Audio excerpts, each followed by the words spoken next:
You see, she doesn't want peace. She says she does, but what she really wants, what stirs something deep in Hera's tension. Freud saw it a long time ago.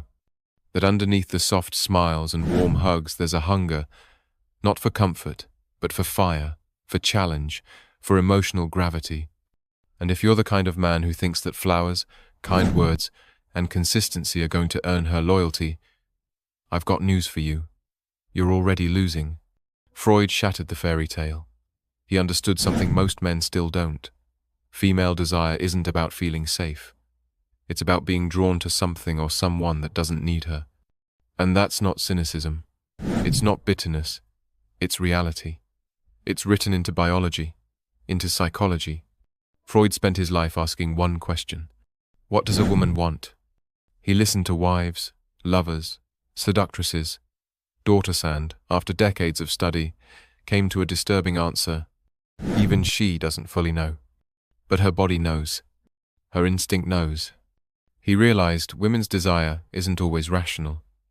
It's not moral. It's not even socially acceptable. It's raw. It's instinctive. It's ancient. He called it a dark continent vast, unexplored, unpredictable, and repressed for centuries by polite society. And it's that repression that revealed something chilling. What women say they want, and what they respond to. Often, they're opposites. She says she wants kindness, but texts back the one who ghosted her. She says she wants a good man but obsesses over the one who makes her feel invisible. She says she wants stability, but her heart races for the man who lives on the edge. Why? Because her desire isn't logical. It's built on lack, on wanting something she can't fully have. Give her everything too easily, your emotions, your vulnerability, your full presence, and the mystery disappears. The chase ends, and with it, the desire. Freud called it repetition, compulsion. We don't chase what heals us. We chase what reactivates our deepest wounds. And women shaped by thousands of years of evolutionary survival are drawn to men who stir conflict, not because they're broken, but because tension is where attraction lives. It's in your refusal to chase, in your ability to stay grounded in your mission, in your silence, your resistance, your edge. That's where she feels the spark. But nobody told you this. You were taught to be available, to open up, to send long paragraphs at 1 a.m., hoping she'd appreciate your honesty. And yet, she slowly pulled away, not with a fight, but with distance. You thought you did something wrong. Freud would say, "Number, you were just playing by the wrong rules." He said repression is the foundation of civilization, especially sexual repression.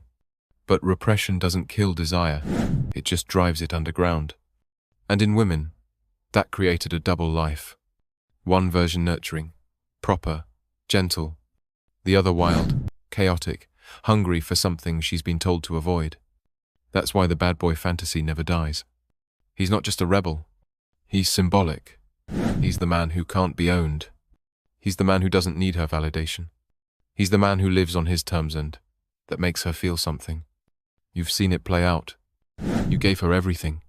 Picked her up, posted her, listened to her, opened up, and she still drifted, cold, disconnected, because she wasn't drawn to your openness. She was craving your center, the part of you that isn't shaken by her silence, that doesn't panic when she pulls back, that remains untouched by her mood swings. She didn't want protection. She wanted your indifference, not in a cruel way, but in the way that says, "I love you, but I don't need you." Freud once said, "Anatomy is destiny." It's been misinterpreted for years. He didn't mean biology is everything. He meant deep structures, sexual drives, evolutionary instinct shape our desires before we even think. And for women, those instincts aren't nice. They're not sweet. They're not politically correct. They are primal. And the man who understands this, not just in theory, but in how he moves, how he holds silence, how he carries himself, that man, he becomes unforgettable. But you were taught to fear your edge, to soften, to make her feel safe. And now, you're confused. You wonder why she argues, tests you, picks fights right when things are going well. It's not sabotage. It's biology. She doesn't crave calm. She craves a man who refuses to break. She wants the man who can walk away without flinching.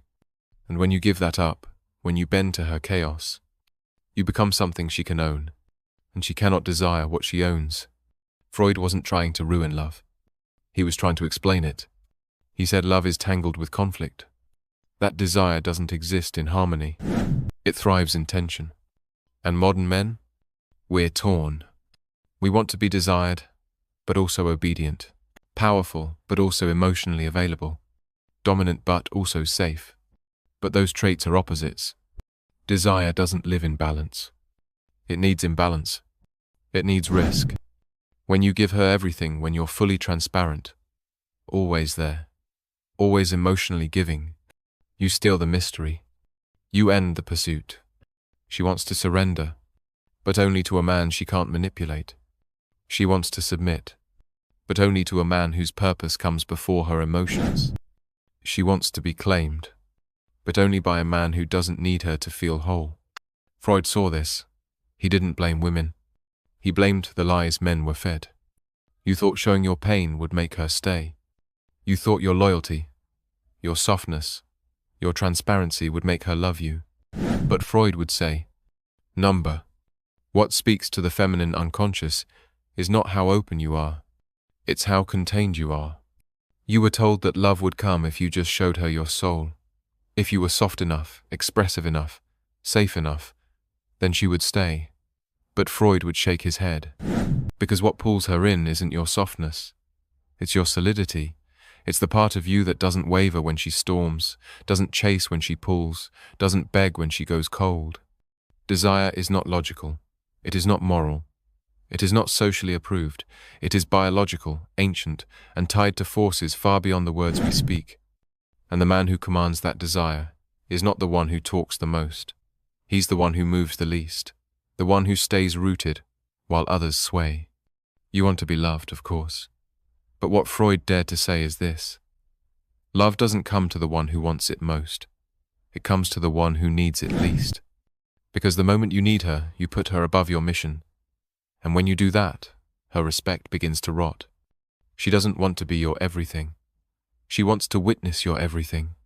She wants to feel the fire of your direction, the purpose that wakes you before dawn, the discipline that won't bend just to keep her happy. Not because she's selfish, but because she knows instinctively that a man who sacrifices his edge for her comfort is a man she cannot trust to lead. That's the contradiction no one warned you about. She says she wants honesty, vulnerability, full emotional access, but she responds to mystery, distance, and quiet power. She says she wants consistency, but she tests to see if you'll break under pressure. And if you do, if you collapse into apology and insecurity, she may pity you, but she will not want you. Because what she truly wants is gravity. Something she can orbit, not something that orbits her. Freud saw this pattern. He called it the repetition compulsion, the tendency to unconsciously return to the emotional experiences that shaped us. And in women, that often looks like chasing emotional friction, not because they're broken, but because it's familiar. The good guy, the nice guy, offers no friction, no edge, no resistance. And without resistance, there is no tension. Without tension, there is no attraction. You think if you're always available, always present, always reassuring, she will feel safe. But what you've forgotten is that safety alone does not make her feel alive. She wants the edge, the risk, the subtle threat that you could walk away, not out of spite, but because you are a man who doesn't need her to feel whole. And that kind of man? He is rare, because he's not reacting, he's building. He doesn't look for permission to be masculine. He doesn't apologize for his ambition. He doesn't fold when the pressure comes. He welcomes it, because pressure reveals who's real. She doesn't test you to punish you. She tests you to find you, to see if your center holds when everything else is spinning, to see if your words are backed by something deeper conviction. If she can move you with silence, she cannot trust your strength. If she can bend you with a look, she cannot relax in your presence. And if you panic every time she pulls away, she knows whether she admits it or not, that you are not the man she can fully let go with. And that's all she really wants, to let go. But only with the man who will not. Not let go of himself, not let go of his values, not let go of his frame. That man, she can surrender to. But you weren't raised to be that man. You were raised to be nice, to share, to apologize, to explain yourself, to cater, compromise, and contort until someone finally gives you affection.